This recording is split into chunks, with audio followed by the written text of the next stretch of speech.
But with the Sindhu Bhrigu Samhita. But anyway ji बताएं, जहां तक प्रियंका जी का प्रश्न है, क्या प्रियंका जी पॉलिटिक्स में, राजनीतिक जीवन में पूरी तरह कार्यरत होंगी या नहीं, बताइए।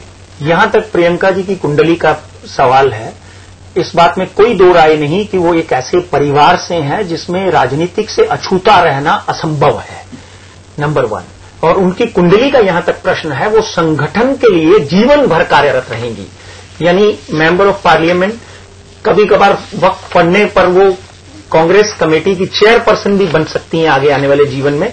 और हो सकता है कि 2010 से पहले, जैसे उनकी कुंडली का विश्लेषण है, आगे आने वाले दिनों में श्रीमती सोनिया गांधी उनको अपने साथ डिप्टी चेयरमैनशिप भी दें, क्योंकि उनकी कुंडली में जिस तरह की बुध और गुरु और शनि का कंजक्शन है, कंपैटिबिलिटी है, वो इतनी खूबसूरत है कि वो संगठन के लिए और कांग्रेस कमेटी के लिए, कांग्रेस पार्टी के लिए इतनी सुखद रहेगी, इतना अच्छा वातावरण क्रिएट करेंगी कि उनके आने से कांग्रेस पार्टी में एक ऐसी आभा प्रकट होगी जिससे कांग्रेस में और मजबूती आएगी।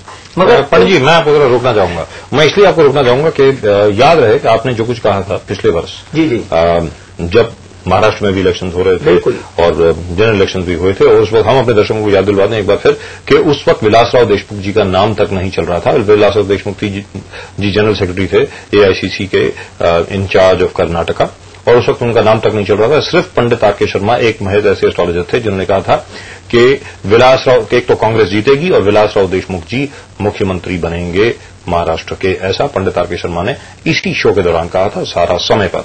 ना उस वक्त आपने ये भी कहा था कि प्रियंका गांधी जी राहुल गांधी जी के लिए एक बहुत बड़ी ताकत के रूप में, मैं वहीं आ रहा था, I was going to come to the same point ji. Priyanka Gandhi एक मां से भी ज्यादा राहुल गांधी के लिए काम करेंगी, इस बात में कोई दो राय नहीं। जब राहुल जी की कुंडली देखते हैं तो उनके ऊपर गुरु की दशा लगी हुई है, और यहां तक क्योंकि कुंडली में 12 घर होते हैं, यहां बहन का घर होता है, पिताजी का घर होता है, पूर्वजों का घर होता है, सेहत का घर होता है, तो जिस तरह से उनकी कुंडली में बहन का घर है, तो उनकी बहन एक अच्छी दोस्त और एक अच्छे बुजुर्गों का पाराभार संभालते हुए राहुल जी को आगे लेकर आएंगी। मैं अपनी भविष्यवाणी बहुत बार आज के भी शो में दोहरा चुका हूं और फिर दोहराता हूं कि 2009 फरवरी से लेकर 2010 फरवरी तक ऐसा समय प्रकट होगा, ऐसे वातावरण बनेंगे कि प्रियंका गांधी राहुल गांधी के लिए माता से कम साबित नहीं होंगी। और आप देखेंगे कि राहुल गांधी इस देश के प्रधानमंत्री के रूप में आगे आएंगे, और एक बार फिर गांधी परिवार के ये होनहार पुत्र हमारे देश के लिए बहुत ही लाभदायक सिद्ध होंगे। और प्रियंका यहां तक एक्टिव पॉलिटिक्स की बात करें, I don't see in her horoscope that she will ever come in a very active politics, क्योंकि राजनीतिक कुंडली जो होती है उससे बहुत हटकर कुंडली है उनकी।